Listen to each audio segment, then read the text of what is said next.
ఒక కంటెంట్ సొంతంగా ఎలా ఎలా క్రియేట్ చేయాలి? ఇప్పుడు వేరే వాళ్ళు పాట పాడితే మనం పాడతాం, వేరే వాళ్ళు డ్యాన్స్ చేస్తే మనం డ్యాన్స్ చేస్తాం, వేరే వాళ్ళ సినిమాలో ఏడిస్తే ఏడుస్తాం, డైలాగ్ చెప్తే డైలాగ్ చెప్తాం.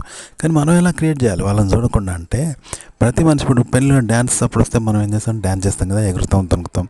ఇలా మనలో బాధ అనిపిస్తే ఏడుస్తాం, నొప్పి పెడితే మొత్తుకుంటాం, కోపం వస్తే కొడతాం, అరుస్తాం, బాధ అనిపిస్తే బాధపడుకుంటాం, తిడతాం, కోపం వస్తే కొడతాం. ఇన్ని ఎమోషన్స్ ఉంటాయి. ఒకరిని కాపీ చేయం కదా, జెన్యున్గా వస్తాయి కదా. ఇగో జెన్యున్గా ఇలా తీసుకోవాలంట, తీసుకొని ఈ జెన్యున్ బేసిక్గా తీసుకొని నీకు ఎమోషన్స్ రావాలన్నట్టు. ఇప్పుడు వేరే వాళ్ళని కాపీ చేస్తే ఎలా వచ్చినాయో అట్లా ఇప్పుడు ఈ జెన్యున్గా వచ్చే వాటిని ఎమోషన్స్ తీసుకొని నువ్వు వాటిని, అంటే ఇప్పుడు వేరే వాళ్ళని కాపీ ఎట్లా చేస్తావో నీలో జెన్యున్గా ఉన్న ఫీలింగ్స్ని నువ్వు కాపీ చేసుకో, కాపీ చేసి వాటిని అనుకరించనమాట, వాటిని నటించు.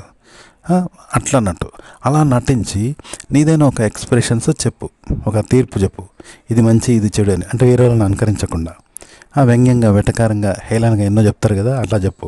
అంటే నిజంగా హేళన చేయమని కాదు, వెటకారం కాదు, నువ్వు ఒక విశ్లేషణ చేస్తావు కదా. చూసినావా ఇట్లున్నది, గుడ్డొచ్చి పిల్లని ఎక్కిరిస్తాందే, ఇట్లాంటివి చెప్తారు చూసినావా, ఇలా సామెతలు ఉంటాయి చూసినావా, గట్లున్నది నేను కథ అని చెప్తావు. ఆ విధంగా నువ్వు ఒక కథను తయారు చేయి, ఒక విషయాన్ని చెప్పు. లేదా వేరే వాళ్ళ ఆర్టికల్ చదివినా ఇలా చెప్పు అనమాట. ఇప్పుడు నువ్వు ఒకరిని చూసి కాపీ చేయవు, నువ్వు సొంతంగా చెప్తావు. అప్పుడు నువ్వు డైరెక్టర్ అవుతావు ఉంటావు, నీ కంటెంట్ను వేరే వాళ్ళు చూస్తారనమాట. ఇలా ఉంటుంది. ఇప్పుడు మనం ఒకరిని చూసి ఏం చేస్తాం, డ్యాన్స్ చేస్తాం. డ్యాన్స్ రావడం కూడా డ్యాన్స్ వస్తుంది, వాడు చేస్తా అంటే కదా, అట్లా అనమాట. అలాగే ఒకటి శృంగారం చేసి ప్రపోజ్ చేస్తుంటే అమ్మాయిల కోరికలు కలగచ్చు, అమ్మాయిలు వాడు ప్రేమిస్తే అమ్మాయిలో ప్రేమ కలగచ్చు, వాళ్ళు ఒక ఆమెతో పెట్టి రేపుతా ఆమెకు రేగవచ్చు. అలాగే వాడు సెక్స్ పట్ల ఒక విముఖతను ప్రదర్శించడానికో, ఆశయించుకుంటూ దాన్ని దాన్ని నిలదీసినానుకో, విమర్శించడానికో, చంపేసినానుకో, ఆమె కూడా కోరికలు చచ్చిపోవచ్చు, కలగవు.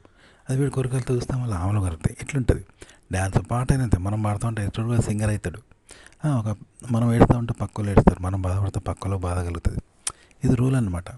అయితే ఇదే విధంగా ఇప్పుడు సినిమాలలో కథ గీత ఉంటుంది కదా, అవన్నీ కూడా ఆడియన్స్కి కలుగుతాయి. రైటర్ ఆ అనుభవంతో, ఆ అనుభూతితోటి, ఆ ఆలోచనతో, ఆ అనుభవంతో చేస్తూ ఉంటే అదే అనుభవం అనేది ఆడియన్స్ కలుగుతూ ఉంటుంది.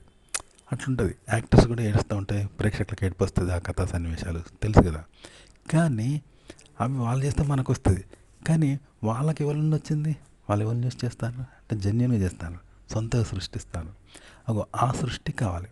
అది ఎలా చేయాలంటే ప్రతి మంది జీవితంలో ఉంటాయి అవన్నీ, కానీ గుర్తించం.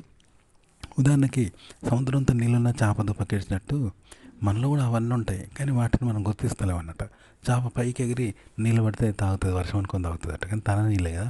అట్లా సినిమాలో వాళ్ళు ఇచ్చే ఎమోషన్స్, ఆ ఏడుపు, బాధ, సంతోషం, నవ్వు, డ్యాన్స్, పాటలు, అవి వాళ్ళని చూసి నేర్చుకుంటున్నాం, కానీ అవి మనమే అన్నట్టు, మనలో కూడా ఉంటాయి.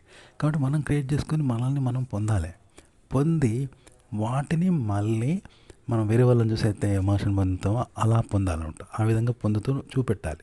అదే ఎదుటి వాళ్ళు పొందుతారు, నేర్చుకుంటారు అన్నట్టు. ఓకే, ఇప్పుడు బాలసుబ్రహ్మణ్యం పాటను ఎలా అయితే నేర్చుకుంటారో, మనం పాడతామో, వేరే వాళ్ళు పాడతారో, ఇప్పుడు మనం రూపొందించే ఈ ఎమోషన్ ఆడియన్స్ రిసీవ్ చేసుకుంటారు అన్నట్టు. ఈ విధంగా ఆర్టికల్ రాయాలి, ఈ విధంగా మనం షార్ట్ ఫిల్మ్ తీయచ్చు, కంటెంట్ ఇలాగే క్రియేట్ చేయాలి.